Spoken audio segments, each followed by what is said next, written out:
ध्यान दें सारे बच्चे, आज का मेरा टॉपिक है ग्राफीय विधि द्वारा हमें गति के समीकरण को सत्यापित करना है। ये क्लास 9th का स्टेप है और 11th में भी यह स्टेप है फिजिक्स में। तो आज हम लोग ग्राफीय विधि से गति के जो 3 समीकरण होते हैं, पहला समीकरण है v बराबर u प्लस ए टी, जहां v का मतलब हो गया अंतिम वेग किसी वस्तु का, u का मतलब हो गया प्रारंभिक वेग, a का मतलब एक्सीलरेशन मतलब त्वरण और t का मतलब टाइम मतलब समय। s बराबर U T plus half A T square, v बराबर यू स्क्वायर, v स्क्वायर बराबर यू स्क्वायर प्लस 2as। आज मैं बारी बारी से ग्राफीय मेथड से इन तीनों इक्वेशन को प्रूफ करूंगा। ध्यान दीजिए सब कोई। सबसे पहले इस ग्राफ में x एक्सिस टाइम को डिनोट करती है और y एक्सिस जो है यह उसके वेग को डिनोट करती है। इसमें AO को मैंने प्रारंभिक वेग माना है, तो AO और CD इक्वल होगा क्योंकि ये आयताकार कॉलम बना रही है। OD और AC इक्वल होगा। उसके बाद BD और OE, इसको मैंने अंतिम वेग माना है, V से इसे डिनोट किया है, ये दोनों इक्वल होगा। आइए ध्यान दीजिए, हम जानते हैं कि वेग समय ग्राफ की ढाल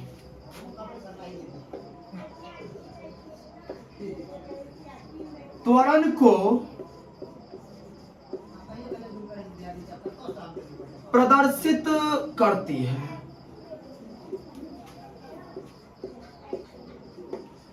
अर्थात वेग समय ग्राफ की जो ढाल होती है, यह ढाल त्वरण को प्रदर्शित करती है। ये ढाल, ध्यान दीजिए, इसको हम ए कहेंगे, एक्सीलरेशन त्वरण। तो देन ए इक्वल टू क्या हो जाएगा, BC बटा AC। BC बटा AC ढाल को प्रदर्शित कर रही है और ढाल को हम त्वरण कहेंगे। या A बराबर, अब देखिए इस BC के बारे में चर्चा करते हैं। BC यहां से लेकर के यहां तक है, ध्यान से देखिए, ये BC हो गया। तो मैं BC के बदले में BD, ये पूरा रेखा ले लेता हूं, BD और माइनस CD लिखूं।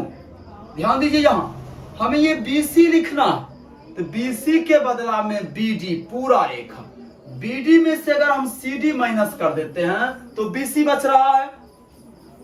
तो मैं इस BC के बदले में BD माइनस CD लिख सकता हूं और बट्टा AC। अब इस पर आप वैल्यू बैठा दीजिए ग्राफ पर से। A बराबर BD, किसको माने हम, ये BD क्या है, BD देखिए, BD भी है अंतिम वेग, तो BD के बदला में हम V लिखेंगे। और CD क्या है, CD यहां देखिए हमने डिनोट कर दिया है। CD क्या है, U, इसका प्रारंभिक वेग, बटा AC टाइम है, ये टाइम समय। अब इसको अगर आप क्रॉस मल्टीप्लिकेशन करते हैं तो V माइनस यू बराबर 80, देन V बराबर माइनस यू, अगर इस साइड आता है तो प्लस यू प्लस 80। ये हो गया मेरा गति का पहला इक्वेशन, जिसको मैंने ग्राफीय विधि से सिद्ध कर दिया। अब मैं दूसरे समीकरण पर चर्चा करूंगा।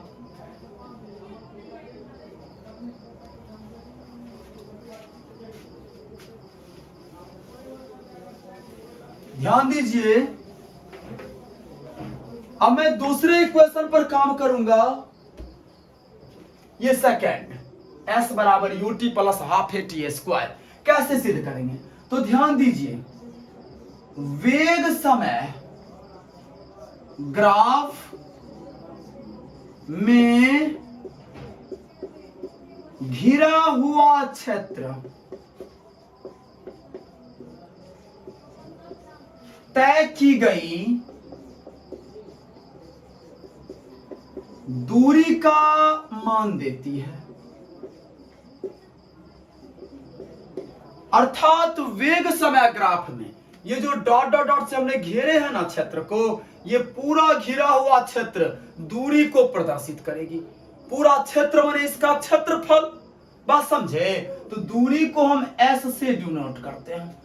एस बराबर क्या हो जाएगा? इस पूरे घिरे हुए एरिया, बात समझे ना? तो हम लिख सकते हैं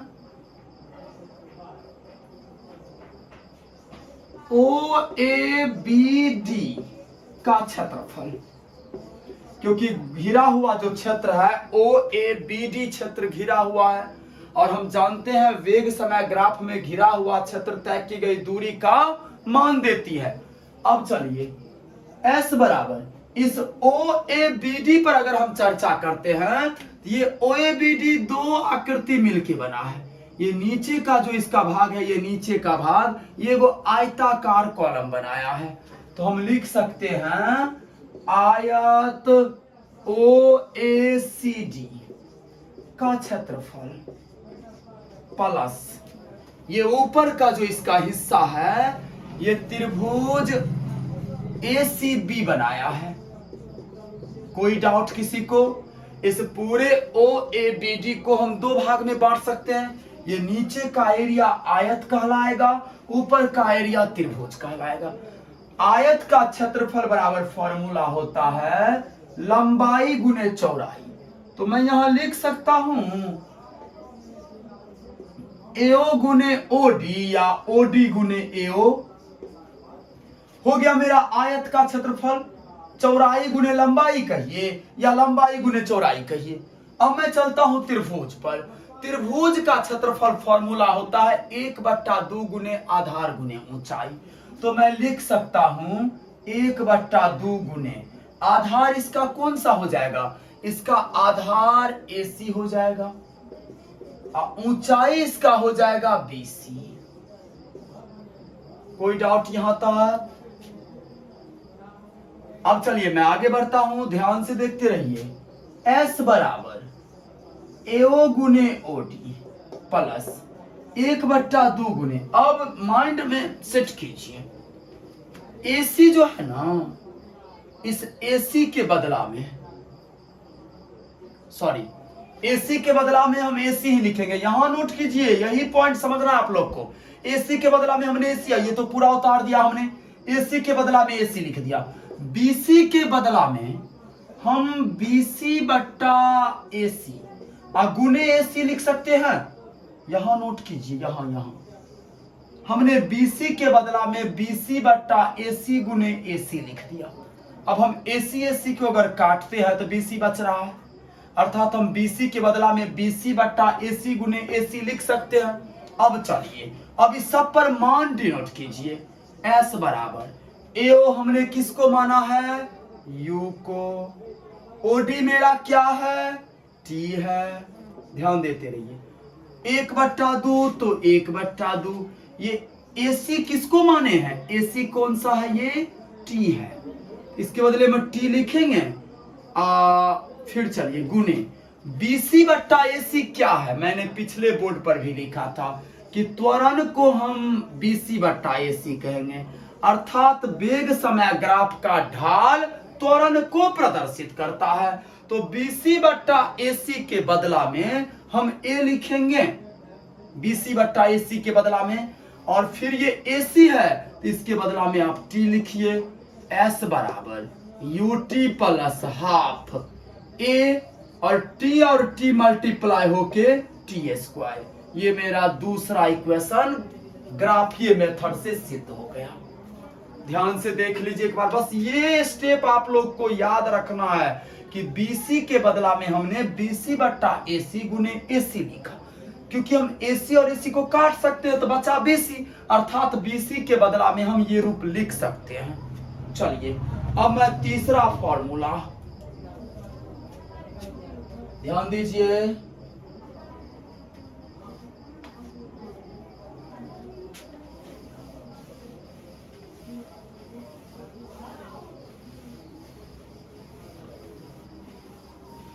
फिर हम लोग उसी स्टेप से बढ़ेंगे।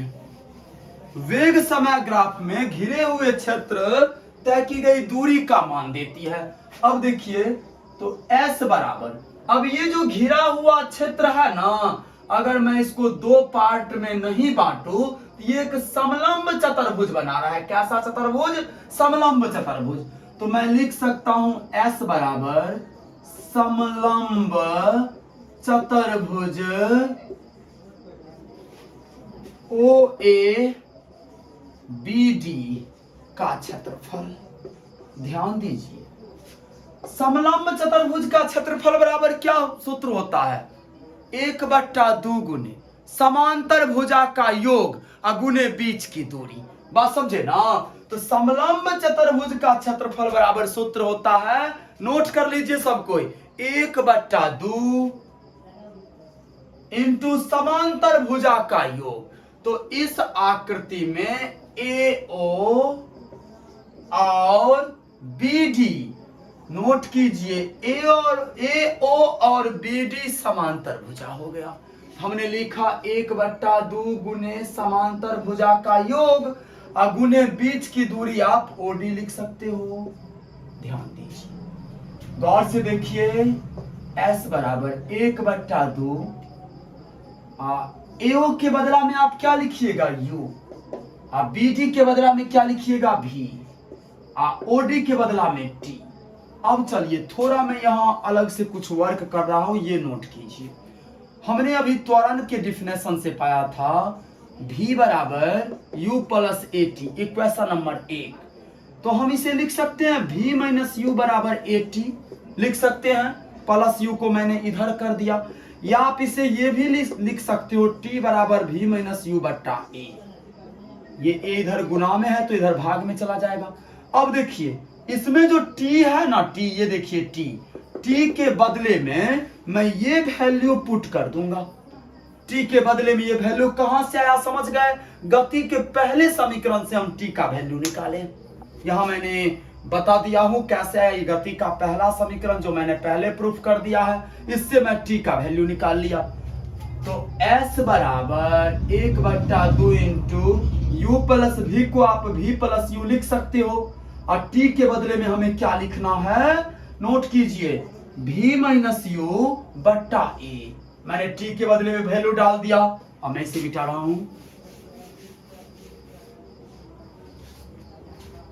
ध्यान दीजिए, S बराबर, अब देखिए आप लोग को एक फॉर्मूला याद है अलजेब्रा का, A, इस V को आप A मान लीजिए, U को आप B मान लीजिए, A plus B into A minus B। तो A plus B into A minus B बराबर क्या फॉर्मूला होता है? A square minus B square और बट्टा 2A। ये कहां से आ गया भाई? इस पर मैंने आइडेंटिटी लगाया है, कौन सा? A minus B into A plus B equal to A square minus B square. इस आइडेंटिटी का मैंने जब प्रयोग किया तो ये रूप मेरा आ गया है V square minus U square. अब चलिए